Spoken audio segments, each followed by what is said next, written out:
જય રામનાથ મિત્રો, તો સ્વાગત છે તમારું અમારી ચેનલ સાસ બહુ કિચનમાં. અને આજની આપણી રેસીપી છે દૂધીનો હલવો. તો ચાલો આપણે બનાવીએ દૂધીનો હલવો. તો જો આ છે દૂધી, 2 નંગ દૂધી લીધા છે. આ છે દૂધ, ખાંડ, ઘી, મલાઈ, આ ઘરની ફ્રેશ મલાઈ છે. પછી આ છે કાજુ, બદામ, દ્રાક્ષ અને આ ફૂડ કલર આવે એ છે. આ કલરો તમારા ઉપર ડિપેન્ડ કરે, તમને જો યુઝ કરવો ગમતો હોય તો નાખવાનો, નહીતર નહીં નાખવાનો. તો જો હવે આપણે દૂધીને છીણી લઈશું. અહીંયા મેં 2 નંગ દૂધીને ધોઈને લઈ લીધી છે. હવે આપણે એની છાલ કાઢી લઈશું અને છીણી લઈશું.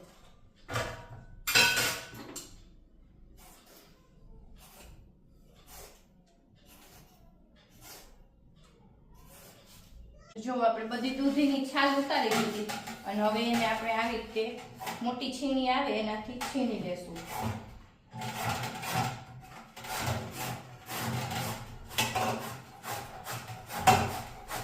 જો આપણી બધી દૂધી છીણાઈ ગઈ છે. હવે આપણે આમાંથી જે એક્સ્ટ્રા પાણી હોય એ બધું નીચવી લેશું.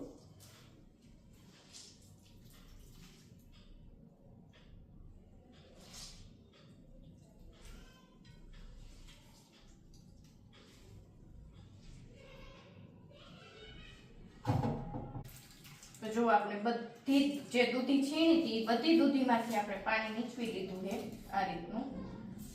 અને નીચવી આવી રીતના એક અલગ વાસણમાં લઈ લીધી છે.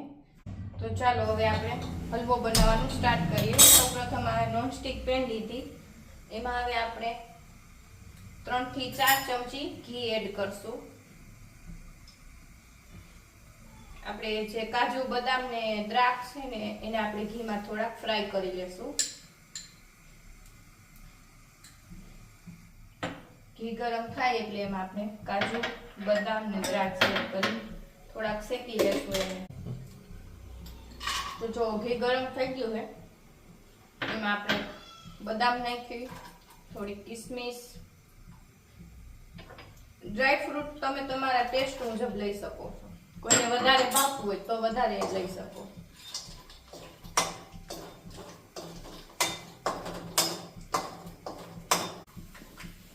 જો આપણી કિસમિસ એકદમ શેકાઈને ફૂલાઈ ગઈ છે. હવે એને આપણે બહાર કાઢી લેશું.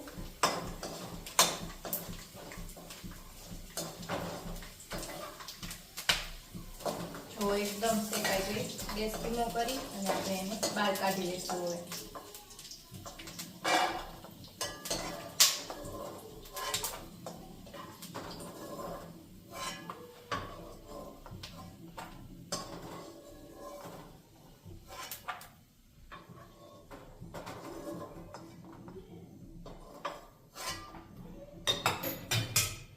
હવે એમાં પાછું આપણે થોડું ઘી એડ કરશું.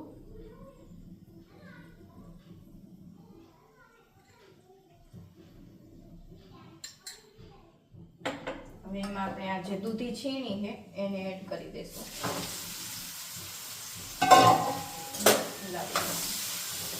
ગેસની ફ્લેમ સ્લો રાખવાની, કારણ કે આપણે ડ્રાય ફ્રૂટ જે શેકા હતા એના માટે ઘી ગરમ જ હતું, એટલે ગેસની ફ્લેમ ધીમી નાખી અને આ રીતના નાખી દેવાની દૂધી.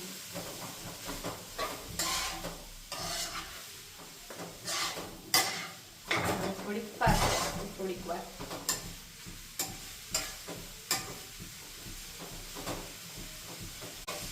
હવે આપણે બીજી બાજુ દૂધ ગરમ થવા મૂકી દઈશું.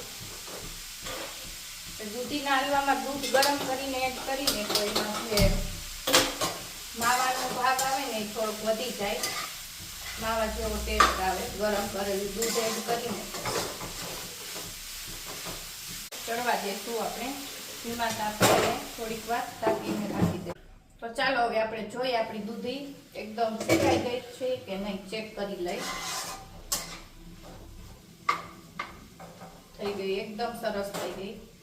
આ રીતના ભાંગી અને ચેક કરી લેવાની. જો ઈઝીથી ભાંગી જાય છે એટલે આપણી દૂધી એકદમ ચડી ગઈ.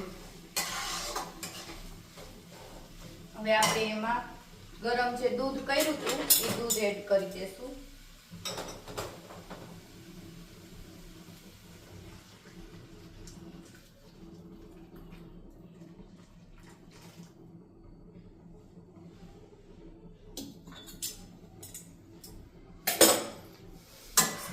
દઈશું એને હવે આપણે.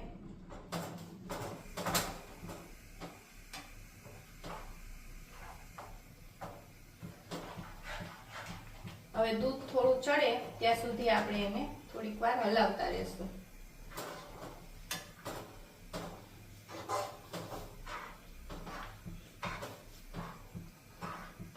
તો જો આપણે જે દૂધ એડ કર્યું હતું એ એકદમ આમાં દૂધીમાં મિક્સ થવા માંડ્યું છે આ રીતનું જુઓ.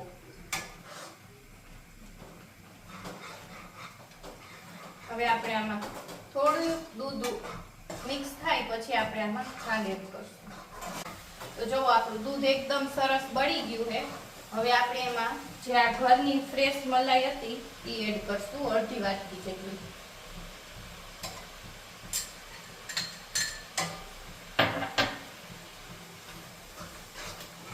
મલાઈ નાખવાથી આપણો દૂધીનો હલવો બહુ સરસ બને ને એમાં જે માવા પણું આવે ને માવા જેવું એકદમ સરસ થઈ જાય.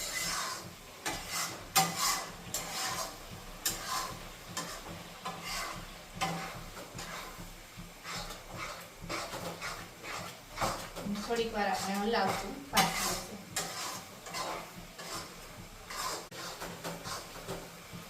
તો જો આપણું દૂધ અને મલાઈ બે મિક્સ થવા આવ્યું છે એટલે હવે આપણે એમાં ઉપરથી ખાંડ એડ કરશું. ખાંડ તમે તમારા ટેસ્ટ મુજબ યુઝ કરી શકો છો.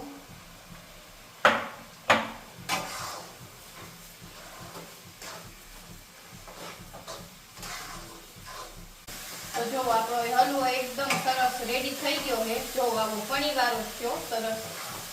મલાઈ આપણે નાખીને એટલે બહુ સરસ થાય. હવે આપણે આમાં ગેસ ધીમો કરી અને થોડો જે ફૂડ કલર એ નાખશું.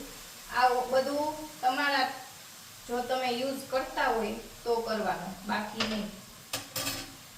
અને દૂધીના હલવામાં થોડીક આવી રીતના કલર નાખ્યું તો સારું લાગે. તો જો આપણે કલર એકદમ સરસ મિક્સ થઈ ગયો.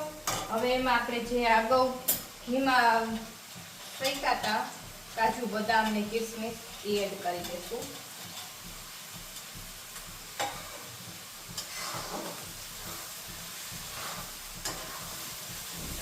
તો જો આપણો હલવો થઈ ગયો તૈયાર. હવે ગેસની કરી દઈ બંધ. તો જો આપણો હલવો થઈ ગયો તૈયાર. હવે આપણે એને સર્વ કરી દઈ.